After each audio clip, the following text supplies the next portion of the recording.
Not yet. Are you ready, Rose? We are ready. Thank you.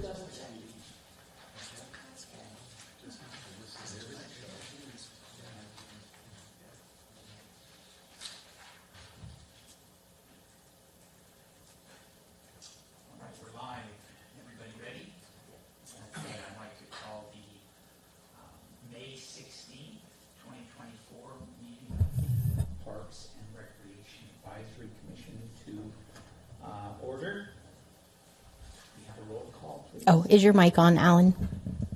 It is now. Okay, perfect. All right. Commissioner David. Present. Commissioner Ruig. Commissioner D'Amico. Present. Vice Chair Courtney. Here. And Chair Tencher. Here. Thank you. Okay, I'd like to have us all stand for the Pledge of Allegiance.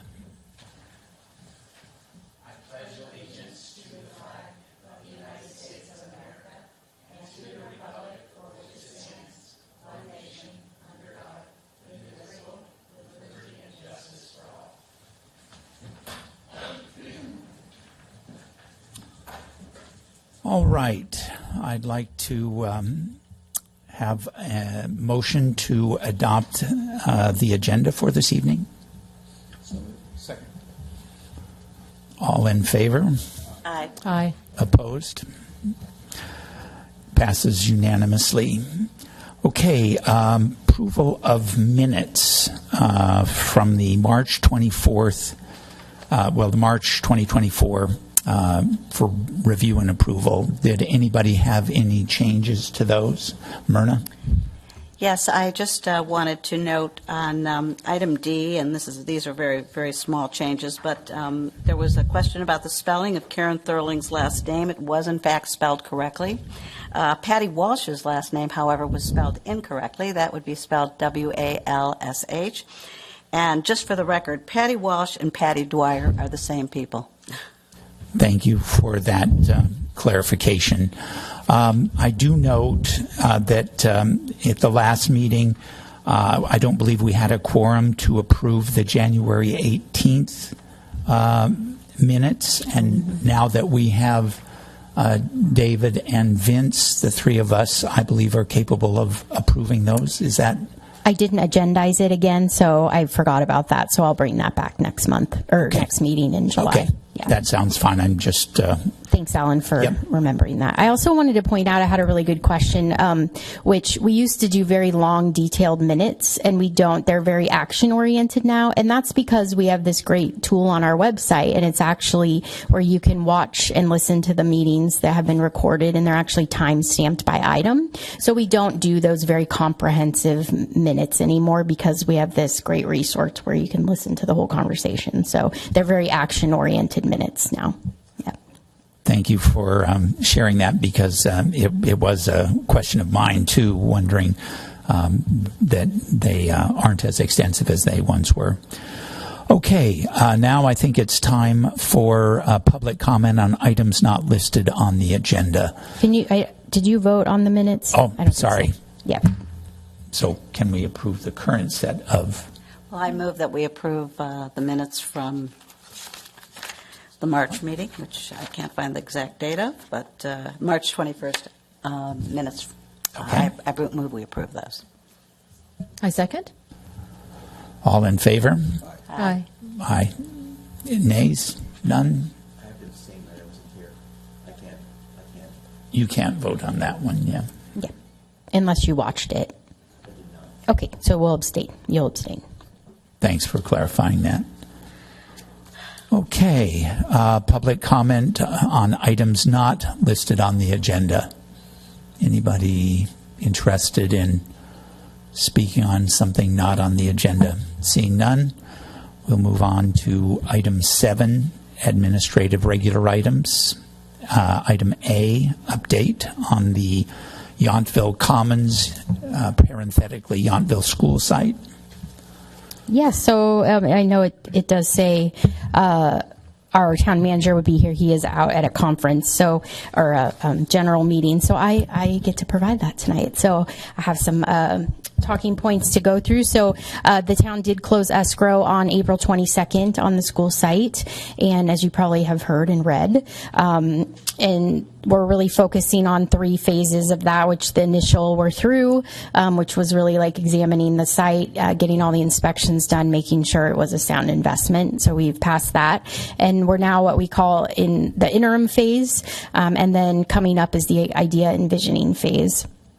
So now this interim phase is really focusing on utilization of 2 of the existing buildings, which is the multi-use room and then the library and classrooms. And so the office space and the kindergarten classroom are viable spaces, not needing a ton of work, but we just really aren't focusing on putting anything in there. The oldest classrooms, which is this bank that runs adjacent to the town hall in the parking lot, that is actually the oldest piece of the school. Those do need a little bit more help before they could be utilized even in an interim basis, so we're not really focusing on those right now. As you may have read, there's ideas, the multi-use room, which we most likely are renaming Commons Hall. So the entire facility we're looking at calling Yountville Commons for now. Commons Hall, which is the multi-use room, will be utilized by Parks and Recreation really as an extension of our community center space for programming and rentals in this interim phase. And then the classrooms and library in the other building are being examined for a wellness center.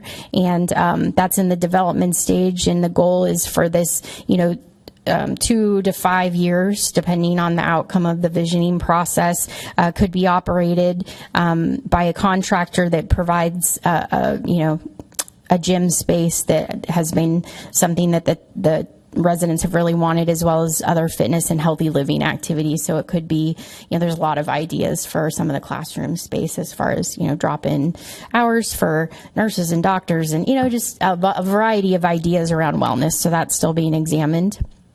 Tonight we're getting feedback from you on an interim dog park that could be used part of the field space that's not currently programmed by anyone.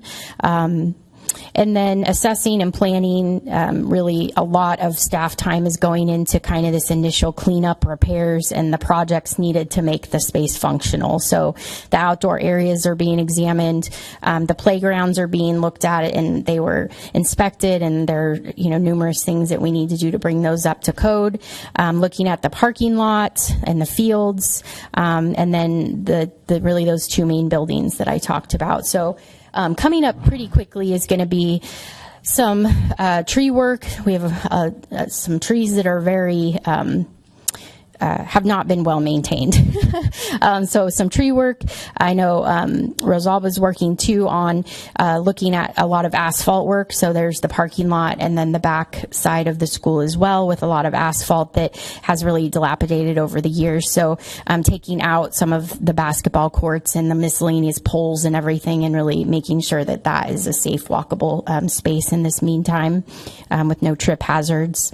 Looking at and really examining the field space. So obviously that's not something the town had maintained up until this point. So trying to figure out the watering system and all of those things is a little bit of a learning curve. So a lot of time is going into figuring that out. And then looking at the snack shack area and the Little League amenities so that we can, get those up to the better condition over the next, hopefully, 3 months or so. And then those 2 main buildings. So a lot of work's going on behind the scenes, really gearing up for that. And then next up is really the idea phase. So the town manager's office is working on a calendar of public input process dates, so most likely beginning in the late summer and then going through the fall, working with a consultant, and that would be really gathering all the community input on the long-term development of the site. And so there's a goal within, the next 9 months really to really just focus on that input process, and then have kind of that plan in the next 9 months of what is it that we're going to seek for the site as a whole.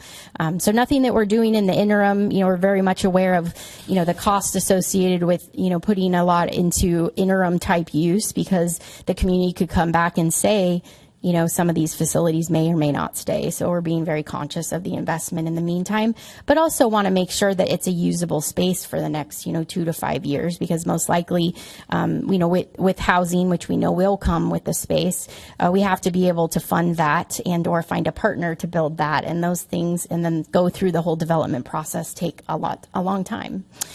So we want the community to feel like the space is accessible and usable to them in the meantime, but then of course forever.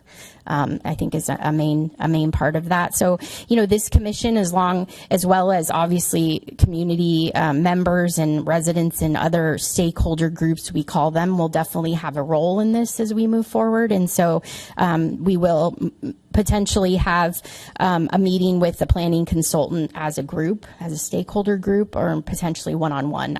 For you as commissioners, I'm not sure of how that planning will move forward, but you'll definitely be a big part of that, of course, as residents, and then, of course, as the commission. So I'm happy to try to answer any questions that you might have on how things are developing. And then if I can't, I can have Brad follow up with you as well.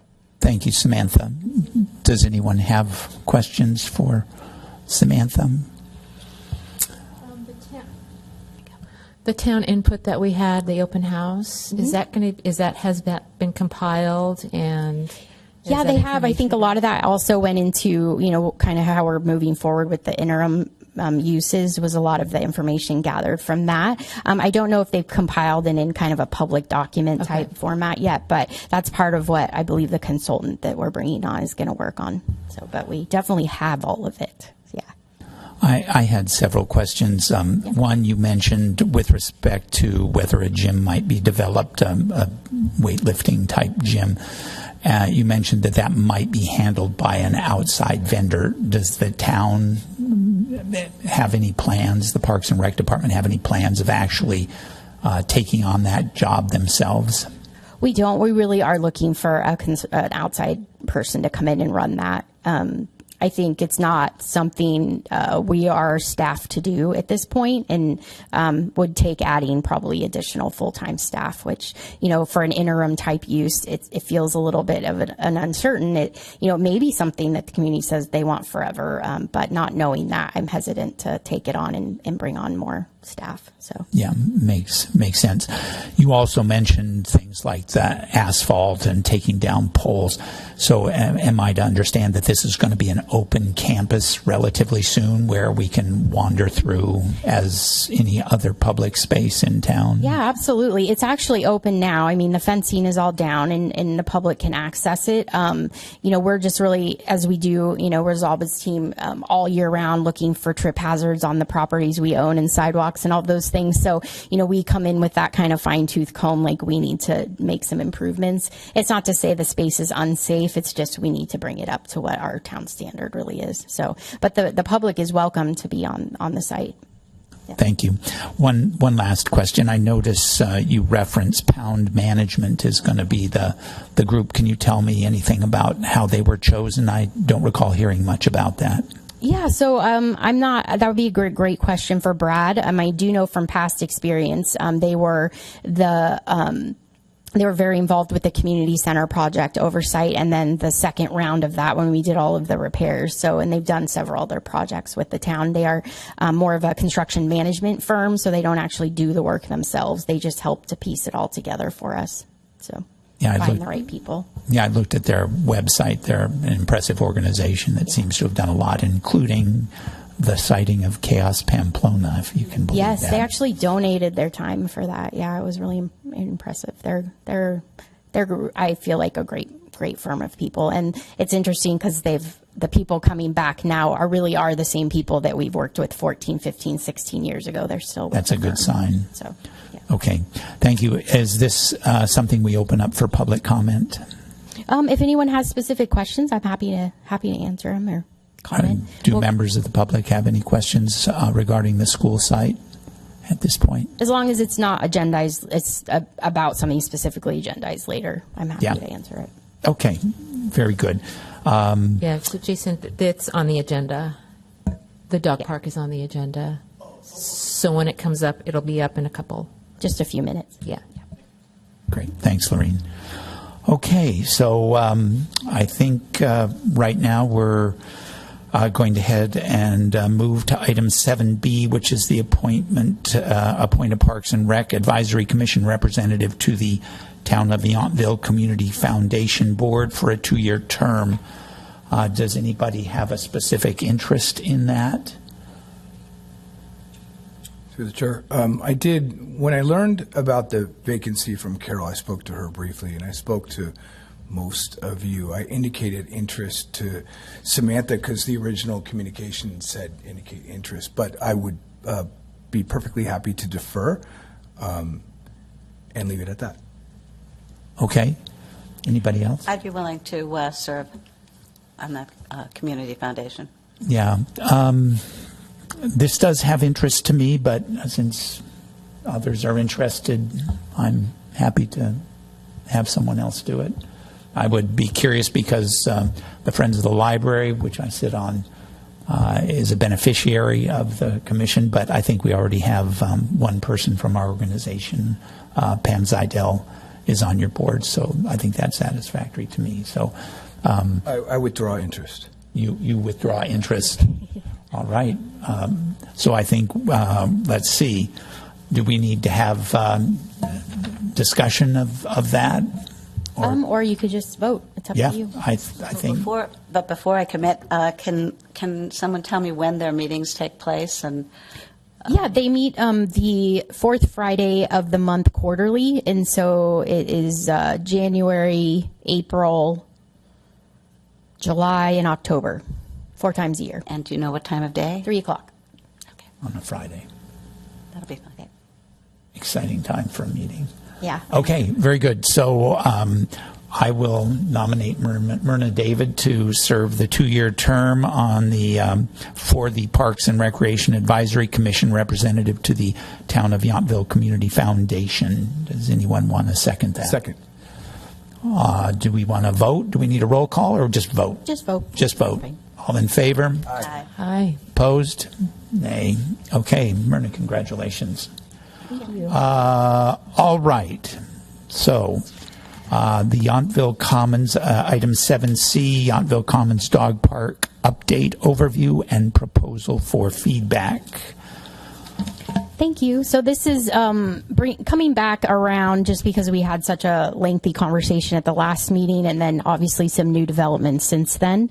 Although the school site was mentioned in that previous discussion, because we weren't officially the owners of that yet, proposing much more than what we were wasn't in play at that point, but we've obviously had some developments since then.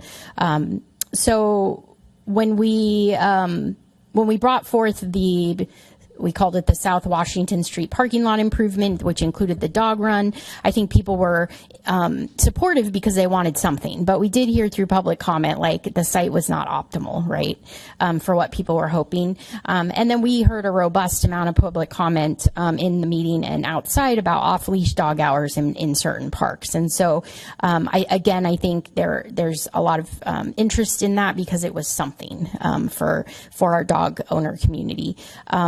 And then we, did hear like, well, if we're buying, because the community knew we were trying to buy the school, but we hadn't yet. So there was a lot of feedback of like, well, why wouldn't you utilize some of that space? So obviously, since the meeting, we closed escrow on the site, and we're in that public planning process for the long-term use. And so we really redirected our efforts to look at what is really an underutilized portion of the large field space at the Yountville Elementary School, which is that northeast end where there is currently a dugout and an unused field.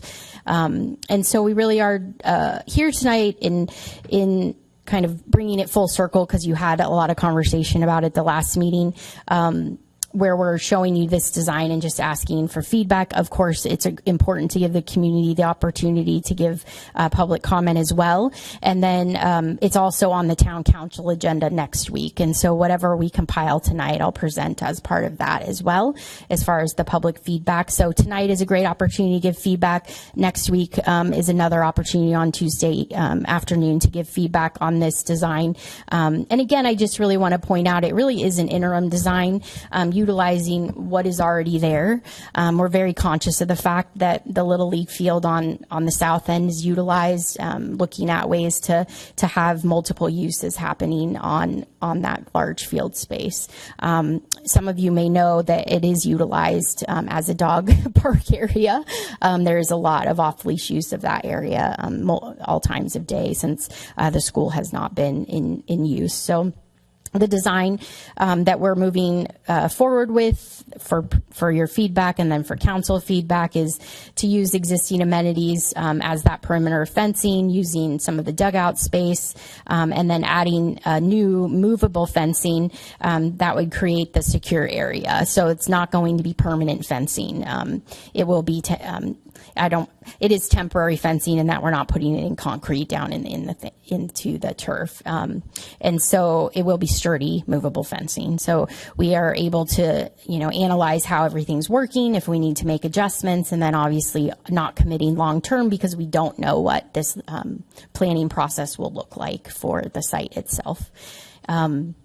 We also are, conscious of, some of the things that you do see at developed dog parks, like double entry gates that are safe, where you get into one, you take your dog off the leash, and then you go into the full park. So I did want to just walk you through, I'm going to pull this into the screen, so if you want to follow along as I talk about it. So the design is utilizing the existing dugouts and that perimeter fencing, looking at removing the screening fences to the dugouts, so it's more of an open shaded area for people to sit and watch their animals play. Adding 5 to 6, it might end up being 6 feet non-permanent fencing to contain the rest of the area. Adding seating benches around the perimeter. Obviously mutt mitten, trash stations, water access with bowls, the double gated entry for safety, which I talked about, and then having 2 fenced areas, really focusing more on the type of dog and the type of personality and play rather than size. So an active area for those dogs who really want that active play, lots of space to run and fetch, and then more of a passive dog area, the sniffing, the, little bit of a area for them to be lower energy. I say roaming, sniffing, socializing. So really not separating based on size, but more of dog personality. And then signage, of course, is going to be really important. At least in the interim phase, we will we're proposing leaving the existing grass that's in place, and then we'll monitor that and assess it for future need of ground materials. There's extensive research on what people put down in a dog park and the pluses and minuses of all of it. Optimally, grass is terrific, but maintenance-wise and longevity, it just doesn't hold up. So we'll just have to kind of see the level of use that the park sees and how we're able to best, keep it up to standard. So we're going to just kind of wait and see on the analysis of what the groundwork will be, but we'll try to bring up the existing to a standard. And then, of course, the signage rules and regulations. So kind of walking through the draft policies, I just talked about passive pooch areas, what we're proposing, lower energy play, roaming, sniffing, socializing, and then active exercise area, high energy, fetch, run, chase kind of play. We're proposing it would be an 8 a.m. to dusk type situation. So the rest of our parks, with the exception of the play courts like pickleball and tennis, it is dawn to dusk. So we're proposing an 8 a.m. start there because of the type of play and the potential for noise. So these are kind of what we would post. So no excessive barking. Dogs would need to be monitored by their owner. And then talking about they must be on a leash when coming and going until they enter the holding area. Dogs must be under voice control. Grooming is not allowed, which is kind of funny. But there are people who bring dogs to the park and brush them. They're very furry fur and it goes everywhere. So we want to avoid that. Dogs must be healthy, licensed, over 4 months old, and currently vaccinated. Absolutely no female dogs in heat allowed. Smoking and vaping is not allowed, of course, because that's a rule in all of our parks. No food, no glass. All children under 13 must be accompanied by a responsible adult. Owners are responsible for the acts and conduct of their animal.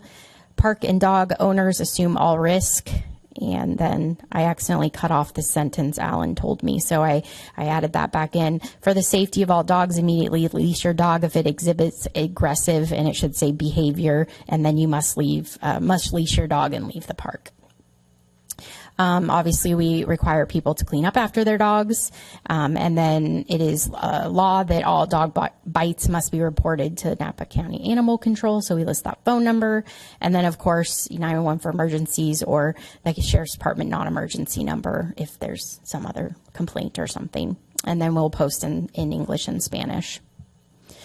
So kind of when we talk about oversight and operations, we think it's a wise idea to assemble a citizen steering group that would assist us with monitoring, providing feedback, and assisting with any planning. And then, we really want these to be users of the space so they can help provide kind of day-to-day monitoring, not to be like the dog park police, but to really just help be extension of staff's eyes to say, if there's a consistent issue going on or something like that. So we would reach out to the community and ask for people who are interested in joining something like that. We have a great model with like the pickleball steering committee and the bocce group and other people that help us in specific ways. And then we'll also, over the trial period, gather information on how the maintenance and operation is looking in the interim phase and make future recommendations on improvements. So, I talked about the surface. It could be other improvements. And then if this becomes part of the long-term plan of the site, then we obviously would look at, probably to, bringing it, more up to the standard of what our parks are like in Yountville. Staff would also track complaints along with the Sheriff's Department to make sure that we're addressing any kind of ongoing issues and if we need to update policies in the meantime or anything like that. So as far as the proposed layout, this was included in your packet as well. So the Hopper Creek condos are here on the upper left-hand side. And so the active area would be along that fence line, long linear area with the passive area just a little bit smaller. So taking up that footprint. And then I did note down here the existing path. So really, as you probably know, there's no parking adjacent to this. So it really would be something people would need to walk to, which I think most of our dog owners in town would. And then it is very centrally located as opposed to being at the south end of town. If people do come from outside of Yountville or drive cars, they would be parking either in the front lot of the school or behind town hall and then walking in. There's also limited street parking on Yount Street that could access, but we do envision that the main access would be on that path coming off of Yount Street.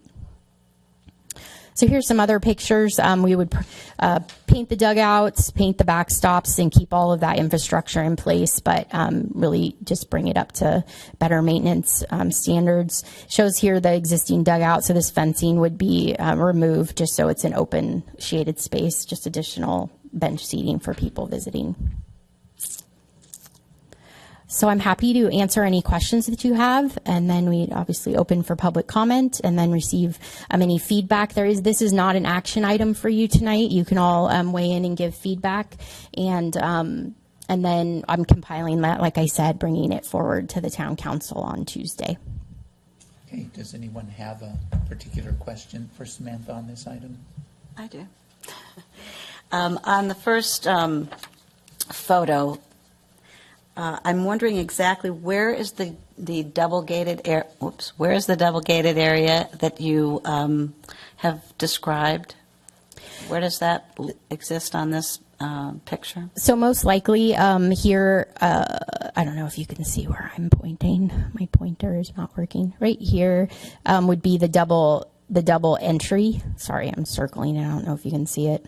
And so then these other gates would most likely just be kind of like emergency exits kind of a situation. So the double gate would be in one central location and you could go into either one. So that would be the main entrance to the park, to both areas of the park.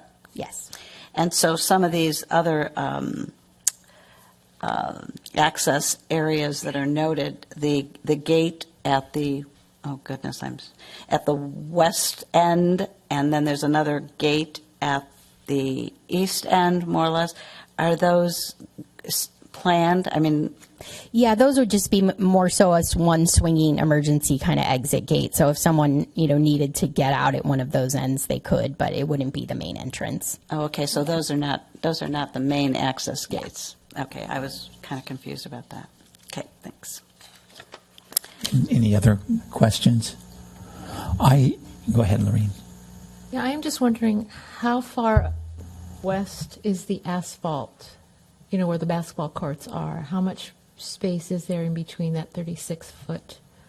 I mean, is there a lot? Is that... Oh, the 160, so this comes out 160. Yeah, it's... Is it a butt right up against it or not? No, really? No, not at Oh, all. okay. I think it's well over Quite a 100 bit. feet from Okay. it. Yeah, Okay. I can pull up an overhead. Just curious to see how far over it goes. Yeah, I walked the space yesterday, and coincidentally, our Public Works Director, John Ferens, happened to be on site yesterday, and the trees that are over there, that's about where it ends, and actually right in the middle of that whole expanse of trees that you could see in this photo, it ends around there, so it doesn't get anywhere near the concrete, the asphalt at all. By just bringing the overhead view up. This was obviously when the school district wasn't watering the plants, but I believe it comes to right about here. At this point, we're only going to be asking questions. We'll take public comment, then we'll bring it back for feedback. Okay. Any other questions? Then I'd like to open the hearing for public comment. If anybody wants to address the commission and make their thoughts known on the dog park on the Yountville Commons site.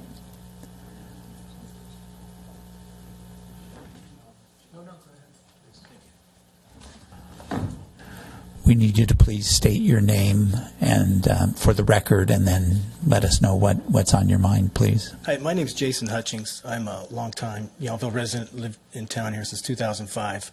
A longtime neighbor of Lorene and also Myrna. And Myrna and I go way back. We used to be neighbors in Kensington, California. So I used to play with her son in the backyard.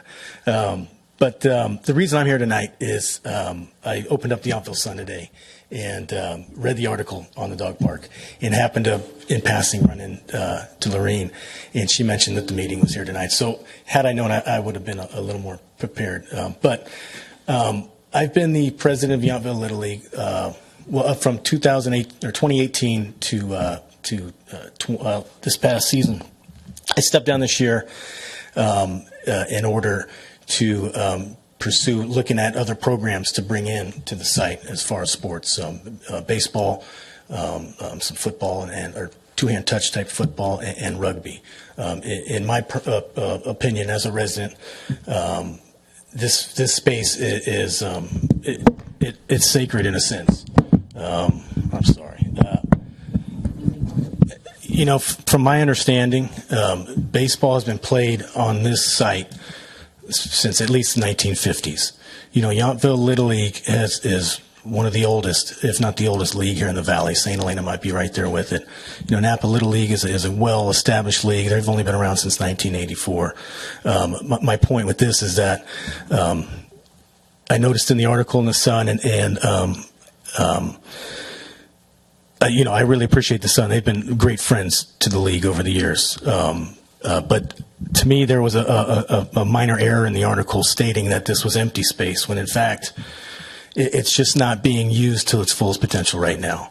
And but it is a space full of memories, full of history, and really is a space that's could be full of life again.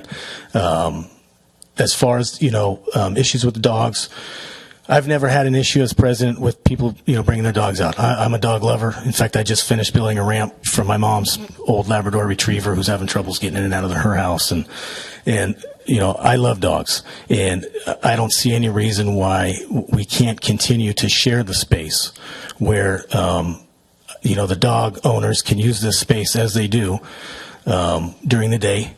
without any restrictions other than what the town imposes. Just so long as when it's time for the kids to come out and play, we can go ahead and create that space for the kids.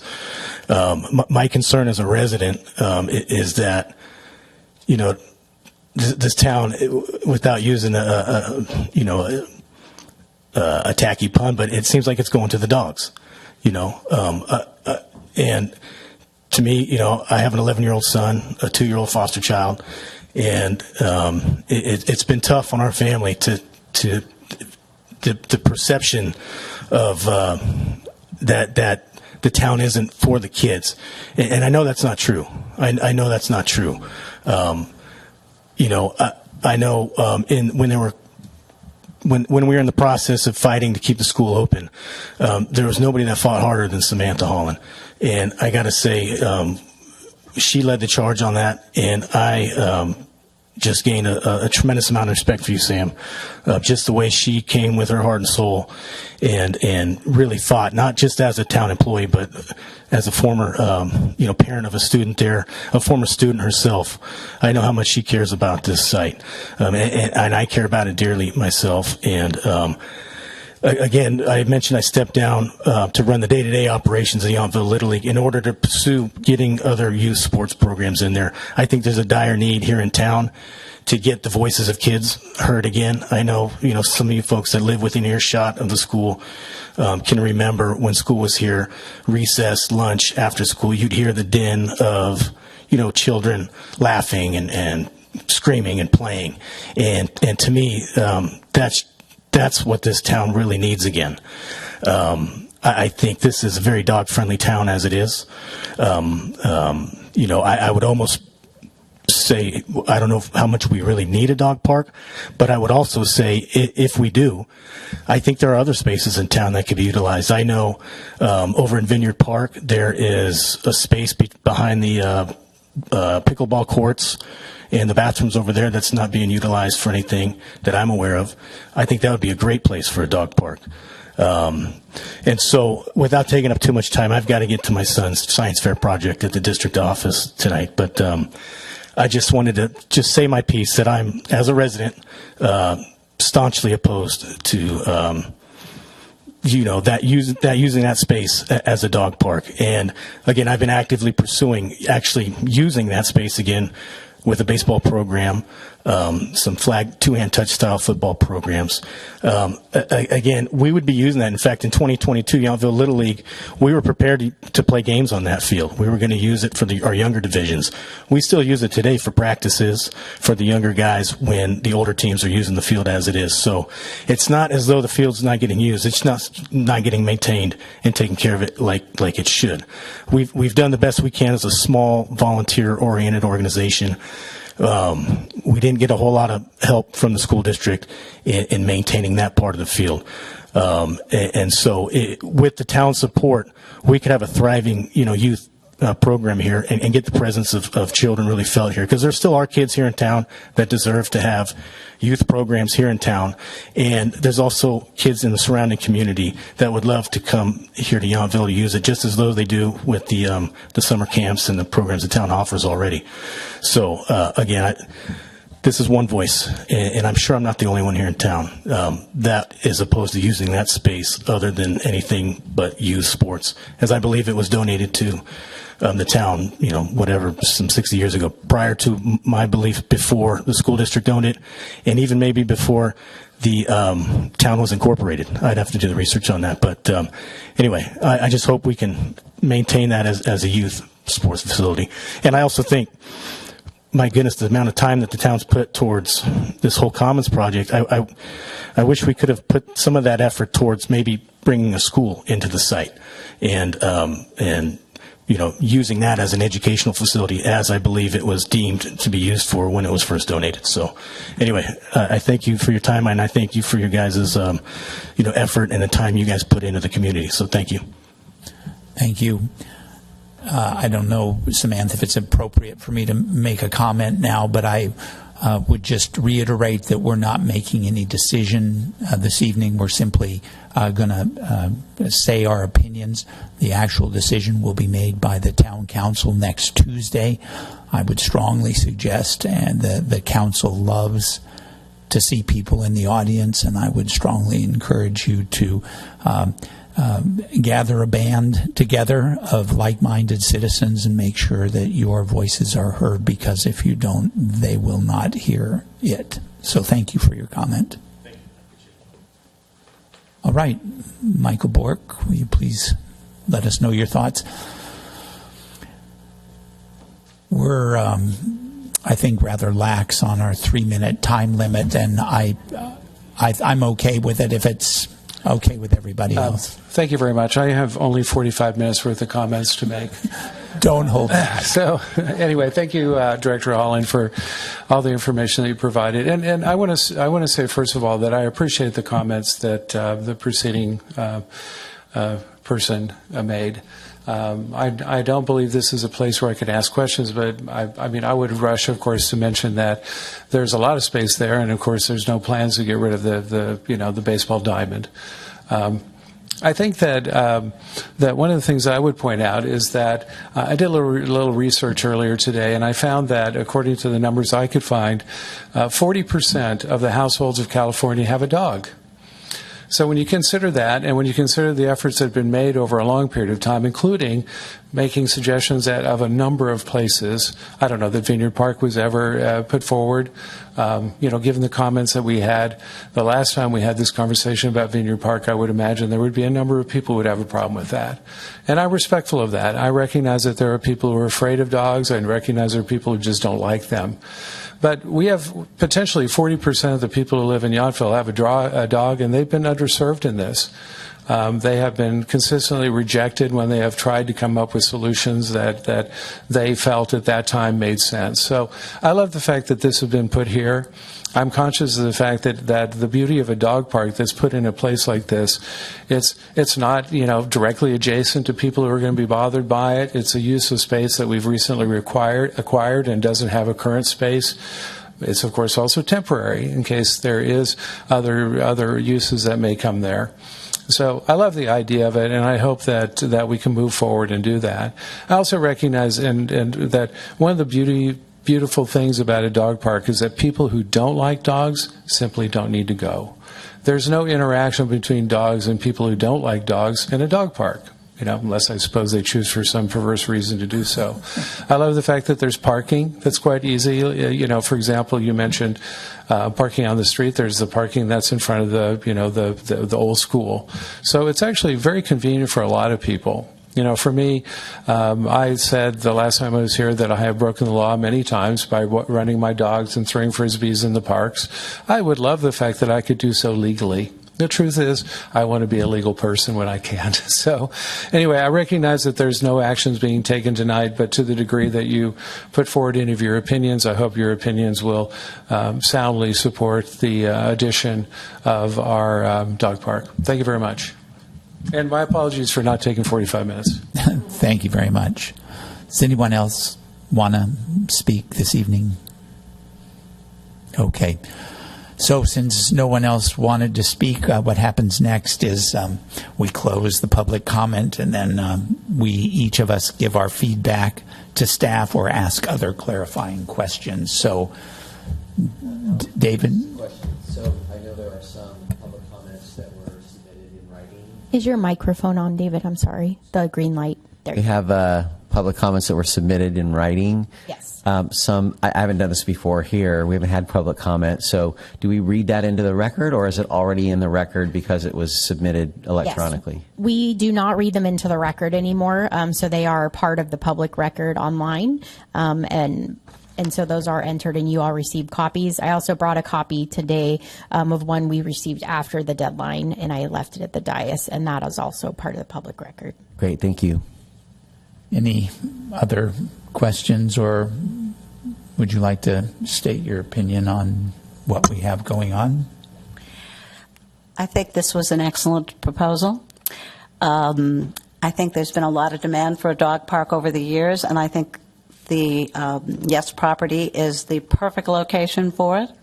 I walked the grounds yesterday, as I mentioned earlier, and there's ample space not only for the baseball field, but even when you look at the dimensions of this dog park, it's going to take. Well, this is an interim location because I think long-term we're going to probably put housing there.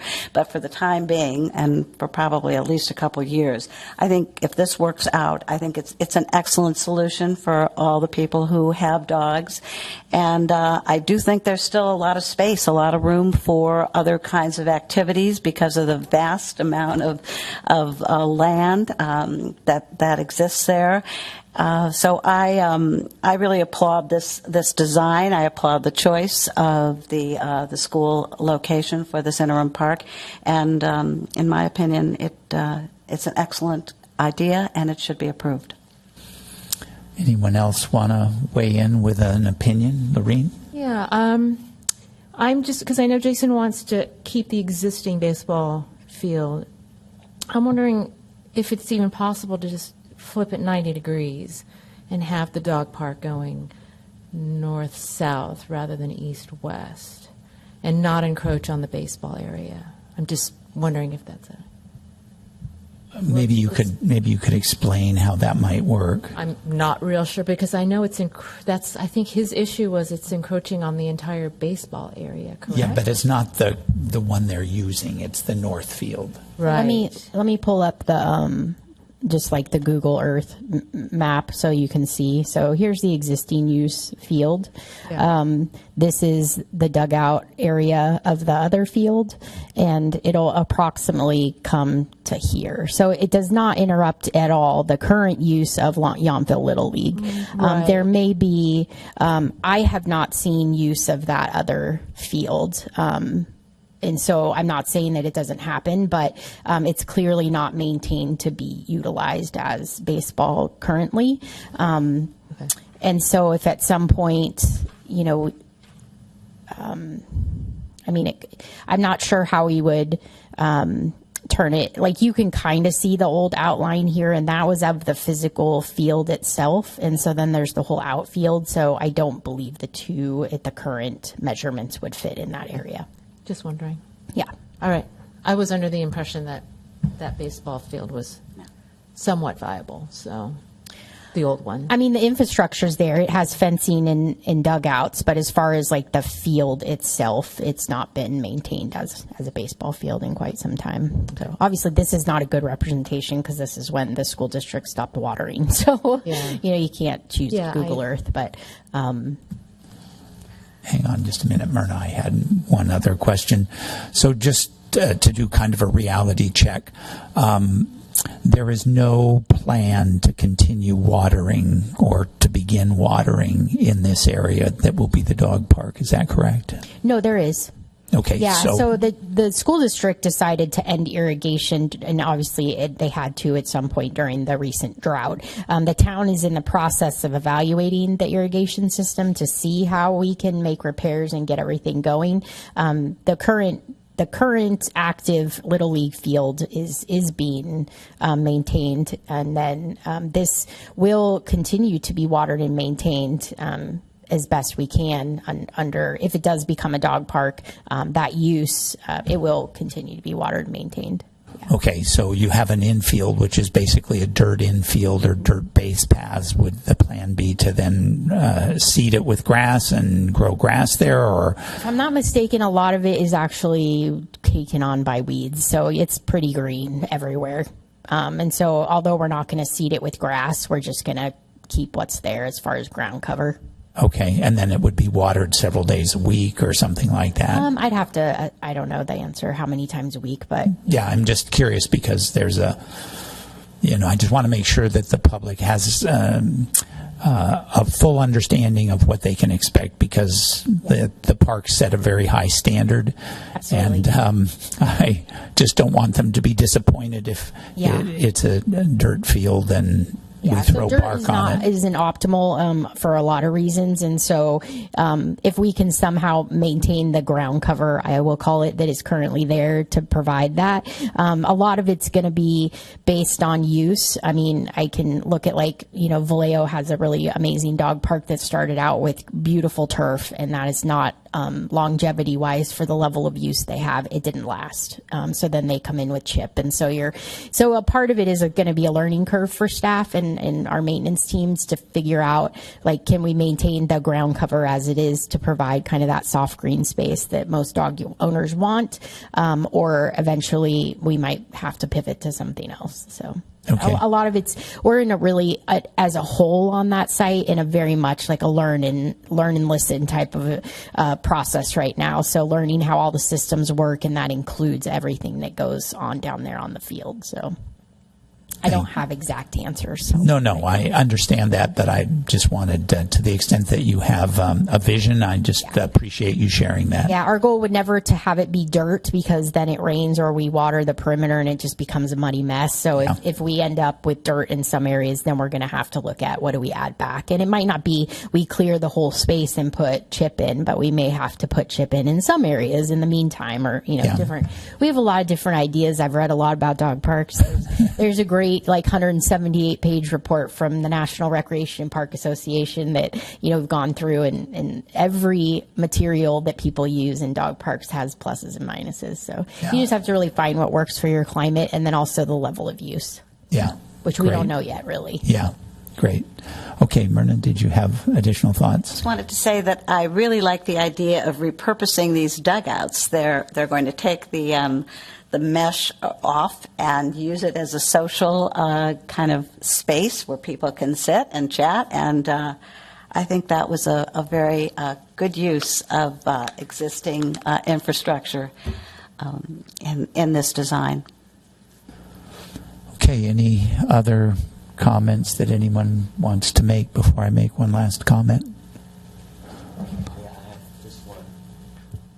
So I'm in favor of a dog park. I have a dog, but I won't come because she's too small.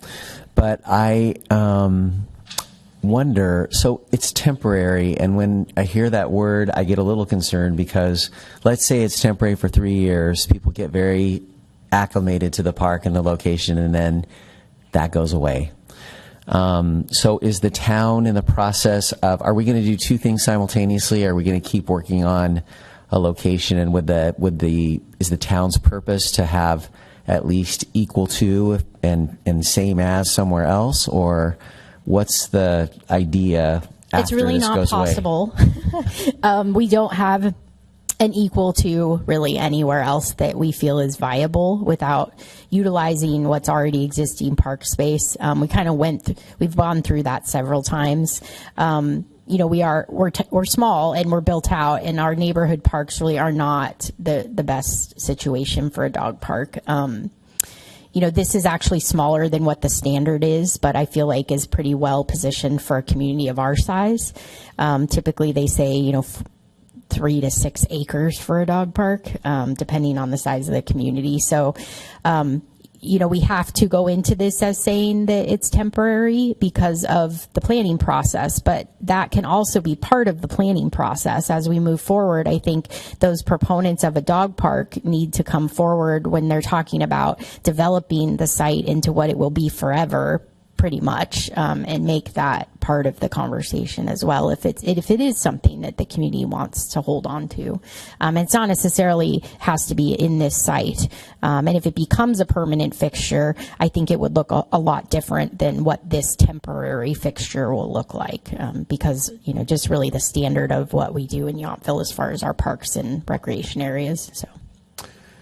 So yeah, I think we just have to paint the picture that this is a temporary conversation, and then really evolve that into the long-term planning process. Which makes complete sense. I think I just would be interested in seeing this item and this feature in the conversation here and wherever else it needs to happen. Once the park is there, it's clear that it's going to be temporary. Nobody knows how long. Nobody knows what it's going to be ultimately. But I just worry about the idea that people get used to having something they like, and then it goes away, and there's no plan for replacing it. I don't think that would be super great for the town. So that's just my only question, my only thought about that. Yeah.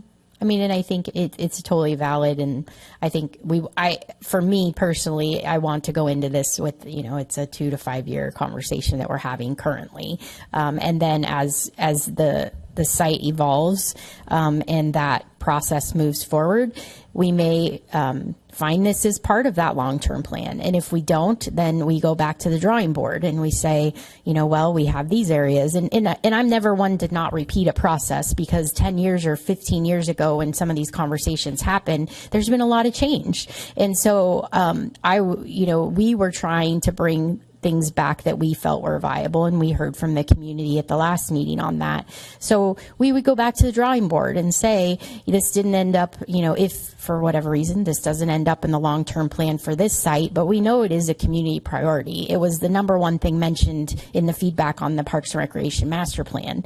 And so we know that it's a need and a want in our community. So if it doesn't land here permanently, then we need to go back to the drawing board and figure out, well, where else could it be? Where else could this be? So. Okay. I wish I had a crystal ball. Anything else before I make one last comment? I think that the town has beat the idea of a dog park pretty hard, pretty long, and we've looked at lots of different sites. And last meeting we got an earful about staying away from certain other parks that have a constituency and have residents nearby that feel that a dog park in their neighborhood would be a detriment to their quality of life. So I think if there is going to be a dog park in town of any size, it's going to have to be on the school site somewhere. And so I think the advocates for the dog park are going to have to stay in tune with that. So I'm fine with the plan. I think it's very well thought out. I like many of the features. I do understand that it's going to be evolving as you learn different things about it. But what I want to emphasize to the members of the public and to dog owners in general is this is your chance. This is your chance to prove that you really want this and that you're willing to step up and be involved to maintain it. And Director Holland has given a perfect opportunity to do that with the Assemble a Citizen Steering Group. I think those of you listening or those that are here, the more you can get involved with that, it's a perfect time. So that's all I have to say on it. I think we'll move along. All right. I think we have finished with the dog park update and court item 7D, court reservation discussion. Got to follow my own rules. Push the button. Thank you so much. So this is something, and I didn't provide this background in the staff report, but I was thinking about, kind of how the way things work. So there's certain things that are more administrative policies that we do in Parks and Recreation. And so, the council approves our fees for these things like court rentals, but when and where we rent things is typically something where we get feedback from the commission, and then administratively we set whatever that policy is. So I just want to kind of give you that background. And so this has really come forward based on some community input and questions. So I did want to give some background that we currently offer reservations for our bocce courts, our tennis court, and then our pickleball courts in Yountville. And those are specific to courts. So we also reserve our picnic sites at Yountville Community Park and Veterans Park. So our bocce, we have 4 bocce courts at Veterans Park. We offer them as individual reservations, and they can be rented as part of the picnic site or not. So we make it very flexible for people. They are available on Tuesday, Friday, Saturday, and Sunday year round. with the exception of when it's recently rained. And then Monday, Wednesday, Thursdays from May to October, we have our bocce league, so we don't rent them on those days. The one tennis court at Veterans Park is available for reservation 7 days a week, year-round, but we only allow one rental per day, and it's only for 2 hours. And so that leaves the rest of those hours, depending on the year, from 8 a.m. to dusk, available for drop-in play. So we have 4 pickleball courts at Vineyard Park. We allow 2 of those to be rented only on Saturdays and Sundays right now. And we only allow 1 rental per day for 2 hours. So hope that made sense. So that always leaves 2 courts available for drop-in use. And then the full 4 courts are available 8 a.m. to dusk, with the exception if it's being rented on the Saturday and Sunday. So we only offer weekend reservations because Monday through Friday we program play times for different groups every day in the mornings. Generally we have one afternoon. So we have advanced play time, intermediate, women's, and then beginner, and then rec play time. So staff, we've been receiving some feedback specific to the reservations of the pickleball courts. As you know, if you visit them, they're very highly utilized, especially as we head into the summer months when it's warm. In the afternoons, we see very high utilization in the mornings.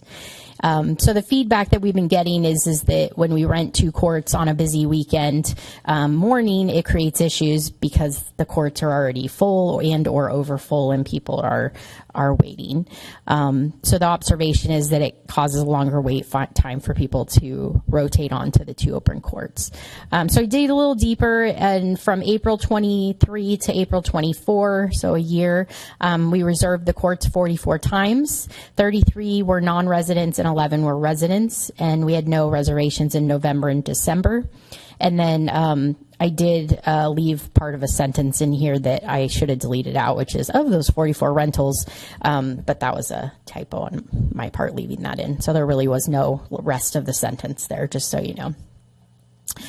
So really tonight, just looking for your feedback on our current policies for reservations, and it could be as a whole or specific to the pickleball courts, and really just utilizing that feedback to analyze if there are better ways for us to be doing things. We know that our pickleball courts are probably, other than Yountville Community Park Playground, it's one of our most highly used amenities here in town by our residents and a lot of non-residents. The utilization on weekend mornings, especially in the warmer months, is really at the highest, I believe. And we're really just looking for any feedback that the commission would like to provide and weigh in. And I did say, options for consideration, which this wasn't comprehensive at all. It's just kind of the thought processes that I was having was, do we offer only reservations on the weekends after 11 a.m.? Do we stop offering reservations at all? So those were kind of the things that I've been kicking around. So I'm happy to answer any questions and receive feedback. Great, thank you. Yeah. Oops. David or Vince, any thoughts on this? Always. Lorraine? First of all, I'm very glad that the town provides an opportunity for people to reserve all of these facilities. We are a tourist town in part, and I'm sure that people are coming into our town at various times during the week, but maybe mostly on the weekends, and in some cases they're going to want to reserve a bocce courts, the tennis courts, and the pickleball courts, obviously based on what you've noted in terms of the volume of requests for reservations. And with regard to that, I really think that it's important that we do offer opportunities to reserve the pickleball courts, in part because we are the only pickleball courts that are reservable in the valley.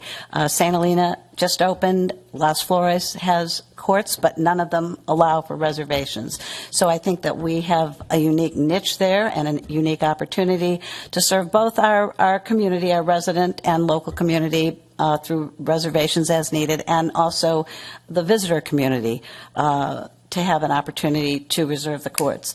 So I am in favor of continuing reservations on the weekends, but I have also heard comments from some of the people that play on the weekends that it's extremely crowded, particularly in the mornings, and I like the idea of offering the reservations after 11 o'clock as you've tentatively proposed.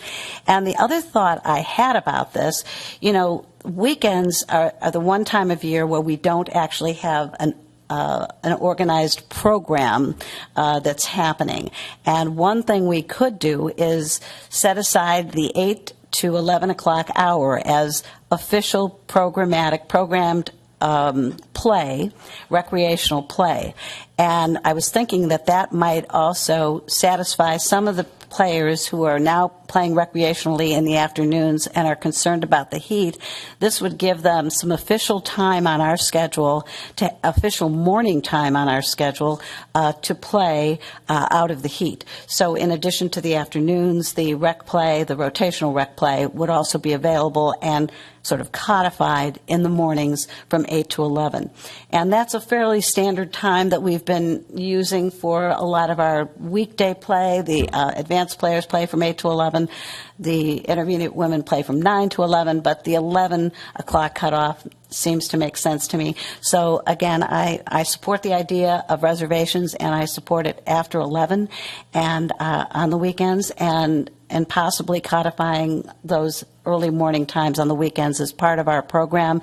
And that will give people who are just looking for rotational play and may not know that they can just show up at the courts on those mornings, including myself, who I really thought that the weekends were more for arranged games, and I've since learned that anybody can show up and rotate in. And so this way people would know that, and it would be on our schedule, and then we could legitimately say, well, this is part of our schedule, but we are able to reserve the courts after 11.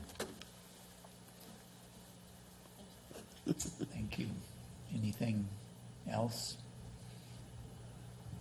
Yeah, the only thought that I had, I really, I concur. I think it's important to be able to. Thank you. I think it's important to be able to reserve the courts. I wish there was a way we could ensure that residents had priority for court reservations. 11 out of 44 is 25%, so it's not a bad representation. But looking at those numbers, if there's 52 weeks in a year and you don't use December or November, that takes away 8 from 52 is like 42. So all of a sudden every weekend, one day every weekend has reservations. So anyway, I think we've talked about this maybe briefly. There is no way to give Yountville residents priority for reservations.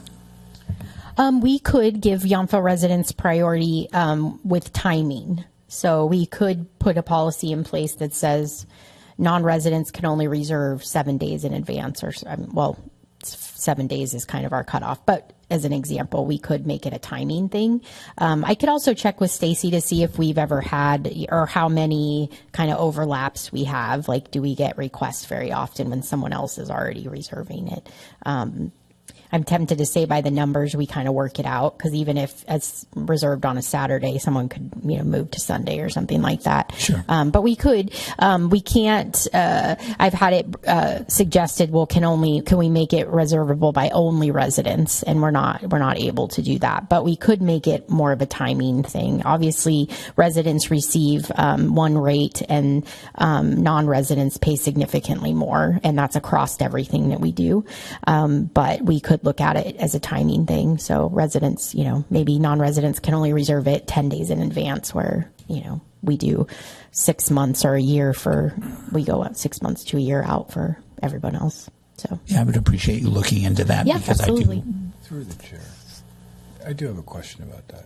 Sure, go ahead. Sam, not long ago, I worked on a project in a municipal park system that afforded us, for good reason, an opportunity to basically charge a non-resident fee for access in Golden Gate Park, and that wasn't to collect a fee, that was because people were coming in and abusing the park. So at least we would know that, you had to show ID. Mm-hmm. So you had to either show ID or you had to pay a fee, which then I just heard what you said. I'm curious to know what prohibits the town from prioritizing residents and where and how the line is drawn, timing versus whatever.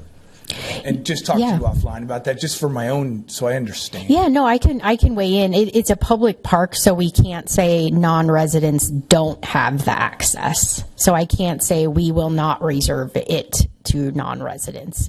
But I can say residents are prioritized in A, B, C, D way. So whether it's a timing, obviously we don't charge as much, but there still has to be the same reasonable access to everyone, regardless of residency. Does that make sense? So they can pay more. They can, for our rec programs, we offer 2 weeks we offer resident registration starts 2 weeks earlier than non-resident. So residents are getting a priority to get in before it fills up with everyone else.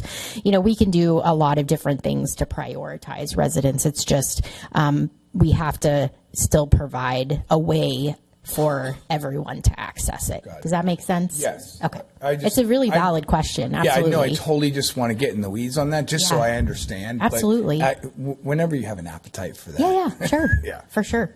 Thank you. It's a good question. I also think it's important that Myrna, we can you hold on just a minute, please? I thought she was- So were there any other comments on this? I wanted to finish one thought. Vince had interrupted me. So with respect to your, so I'm fine with doing the reservations from 11 o'clock and after. I would like to follow up. I don't know if we can follow up with Myrna's suggestion about, making that a scheduled time. Yeah, let's have a discussion about that if you'd like. I'd like to understand how that would be different in a way than the way it's running right now, because I don't play often on the weekends, but when I've been out there, they seem to run themselves. They seem to know exactly what to do. People like the new gate access.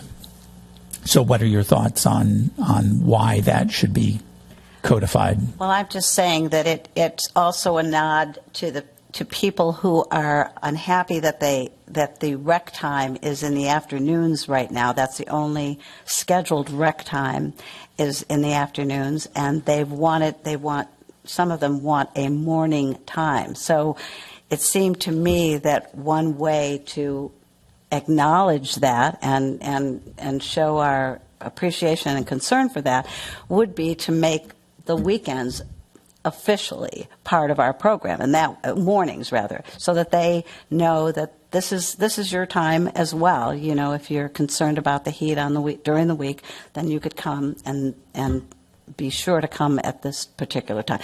It was just a way I thought that would kind of help ameliorate some of these concerns about wanting morning time. Just so everyone is aware, so the rec play time is really, we set a time so people know if I come during that time, most likely there'll be a bunch of other people there that I can play with, because it's, a sport where you need at least one other person. So we program that specifically. It's not based on skill level, but it tells the players like, oh, if I show up at this time on this day, then most likely there'll be a bunch of other people there wanting to find people to play with. So that's how we just kind of, what that means when we say rec play time. Last question, Sam. Oh, sorry. Go ahead. Am I supposed to direct? You're supposed to be green. No, just be recognized before talking. As far as you can recall, are the residents typically requesting weekend reservations, or are we talking about workshops or time that normally would take place during the week? So that was part of my typo on there, is we only offer the reservations on the weekends right now. So Okay, so you don't consider Friday. So, for example, if I when I do my volunteer clinic thing, that's not considered a resident reservation. Programs. Yeah, it's a program for us, basically. Okay, Yeah, does that all make right. sense? I understand that. Yeah. Okay, thanks. Great. So does anybody else want to give feedback? 11 o'clock? Yeah, it sounds like that's kind of a good consensus, and then we can definitely examine, if we want to term certain times for certain things. And I just wanted to, Myrna had asked me via email, but I wanted to let you know too, pickleball has been a very fast growing, always evolving sport. It's by far the biggest growth of anything we've ever had here in Yountville. So we're always analyzing things, and I do take people's comments very seriously. And so we're also right now working on a survey that'll go out, and we have a pretty robust mailing list, and we'll push that out just to gather information on, this is how we're currently doing things, and could we be doing them better? So give us some feedback on that. And then we've been getting comments about, as we're improving the facility, like how we're working through that. So just so you know, we're always collecting information, but that survey hopefully will help guide us some more too. Great. Thank you. All right. I think could I say one more thing? Yes. So I think that 11 o'clock is great. I'll get with Stacy to see what we have on the books right now, and then when it makes sense to implement this. So I'll keep you, those who are interested, you'll see that come out.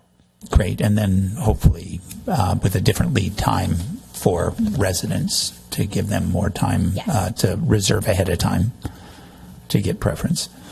Okay, I think we're moving on to staff. Item 8, staff informational reports, Public Works Department general update. Yes, hi, I'm Rosalba, Deputy Public Works Director. I'm here to just kind of give some quick highlights on some of the parks and parks facilities related work the Public Works is doing. So we're talking to the pickleball courts, and yes, we finished the second gate and the walkway. And we have ordered some bleachers, benches, to be installed, and we received those. So once we're done with some, art tip and stroll maintenance stuff, we're going to finish assembling those and then put those out. So you might see those coming out within the next week or so. North Park shade cells, those are scheduled to go to the council on Tuesday for the design and hopefully the permission to award the contract to that consultant. And those, once that goes through, there's some finalizing of the design, some ordering of the product, and then they can come and start putting it in. So we are hoping that tentatively everything will be installed and erected before Yountville Days, but that all depends on manufacturing and shipping time. So that is, you will see that on the 21st, Tuesday, for the council.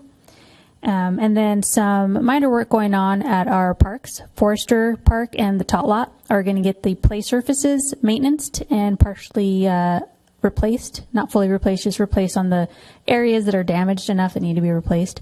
So that will hopefully get scheduled. The contract will get pushed through and approved within the next few weeks. And then depending on that consultant's schedule, they'll be out to do that repair work as well. And I'm open to any questions. Trees on the toy site, site. Can you talk a little bit about that project? Because there's a ton of work there, right? Just trees related or project Just as a whole? trees. The trees. Even that I can't talk too much about because we do have a process that we have to follow for removing trees and planting trees. Okay. So we are looking at the trees and trying to determine which ones need to come down, which ones can stay, and how we can utilize that space to possibly put in more trees. So that is part of reviewing the site. It's all surveying. Yeah, it's all just taking a look right now and trying to better understand what needs to be done safety-wise and then what can be done once we get past that point. Okay, thank you. I'll preface that too by saying we did take out a dead pine tree right away because it was definitely a safety issue, the one that was right at the front. But otherwise, we're having them all evaluated. Yep. Great. Other questions for Rosalba? Okay. Thank you. Thank you very much. Item 8B, Parks and Rec Department General Update. Really hoping Rosalba would talk longer. It's been a long. No, I'm kidding. So as you know, we are quickly approaching summer. It's a very busy time for us. So we are in the end of May, we wrap up our winter spring golden ticket, which is great. We are excited to have a summer session, a little bit scaled back, of our golden ticket program, utilizing the space a little differently, but still having camp there. So camp is a huge endeavor. So we are actually taking 80 kids this summer, and we're still running about a 15 to 20 child wait list. So it's an incredible need for childcare in Napa County that I think is pretty kind of understated. I don't think the majority know. And so when we talk about the program and we talk about, how many children live in Yountville, we do serve, when you look at the percentage of children in Yountville and the amount we serve a large percentage of the resident children in camp. But then we also serve a significant amount of non-residents. So typically, either they live in the close to North Napa area, or they're working in Yountville or Up Valley. So there's a significant need there, and we're just continuing to keep trying to make sure that we're doing what we can to serve that.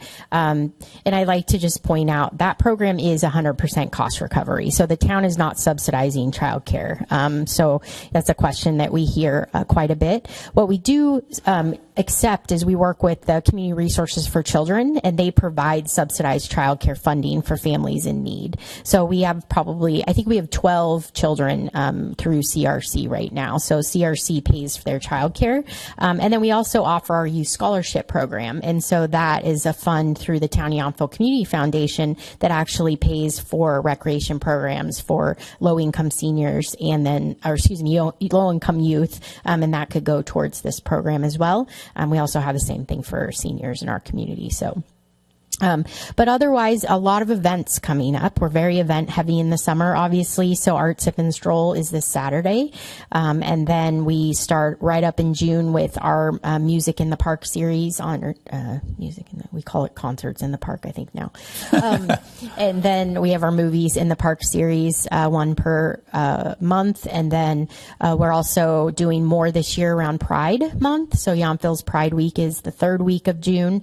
So we'll do our second year of Pride in the Park on the Sunday, which is great and is growing. And then we're doing some other activities around Pride in Yountville. We work really closely with the chamber on that, trying to get the businesses involved as well. What else? I think that's kind of it. You might have seen we've had a lot of great work going on around the community center with the landscaping. So, we're going into year 15 since the community center opened, which is pretty amazing. And so a lot of that existing landscaping was from 15 years ago. Yeah, almost 15 years in December. Yeah. It's pretty crazy. So we did a full refresh recently, and it's really impressive. And obviously the plants will grow because they're kind of small right now, but it was an immense amount of work. So I really want to thank Rosalba and our crew. If you see them out there, tell them you think it looks beautiful, because it does. And then, as Rosalba said, we've been working really hard on several projects that are coming forward, like the shade structures. And then we've also, coming to council Tuesday night, are some shade improvements for the front plaza at the community center, as well as some new furniture. So we looked at a variety of things, and I know some of you were, Vincent was on that subgroup that was working on that. And so we really decided to go with more of a cantilevered umbrella situation out of the planters that could be taken back in. So I think the concerns were heard about really changing the frontage of the community center and what was really a beautifully architecturally beautiful space, and changing that significantly with like a shade sail or something really wasn't of emphasis. So we'll continue to see that. I've seen some of you at the farm stand, which is kind of a impromptu new development, and that is slow growing, and I really want to get people out and encouraged. So, if we're going to sustain, we hear so much like, we want a farmer's market and we miss it. And this, we really need to get the residents out there to support it, because if we don't, the vendors aren't going to stay. So we're seeing kind of an ongoing, rotation right now. The one consistent will be Oasis by Hoops. And of course, as the growth growing season ramps up, we're going to see more variety and more fruits and vegetables coming from them. But, and they are committed, so we will have them, but the other vendors will kind of be on a rotating basis. But, tell your friends and neighbors and stop by. And it's lovely because it kind of creates this beautiful gathering space too. You see people meeting for coffee or a bagel or something. But, my concern is always like, if I'm going to get the vendors to come, we have to support them. So.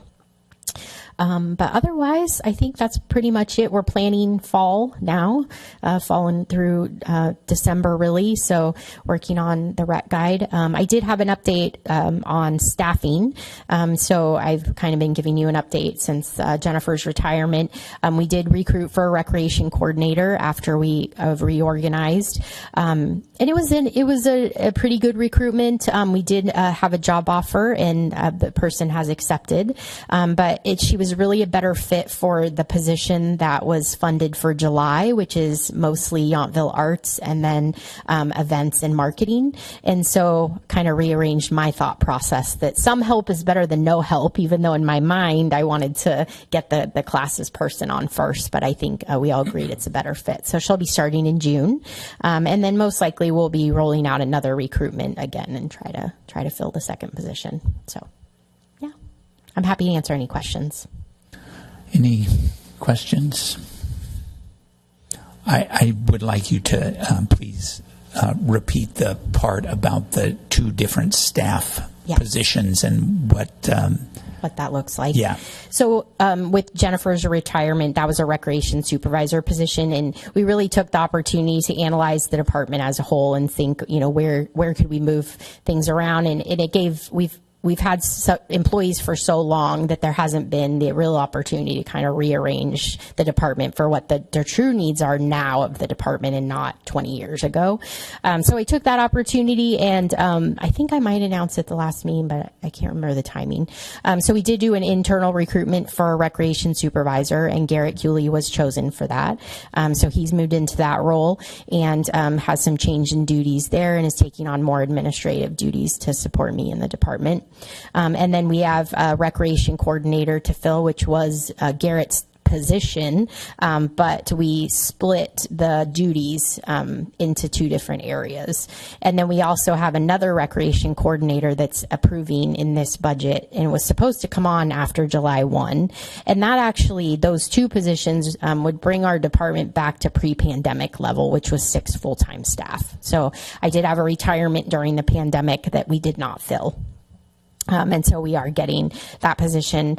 So the two coordinator positions, one of them will be 50% to Yountville Arts, and that's a new allocation.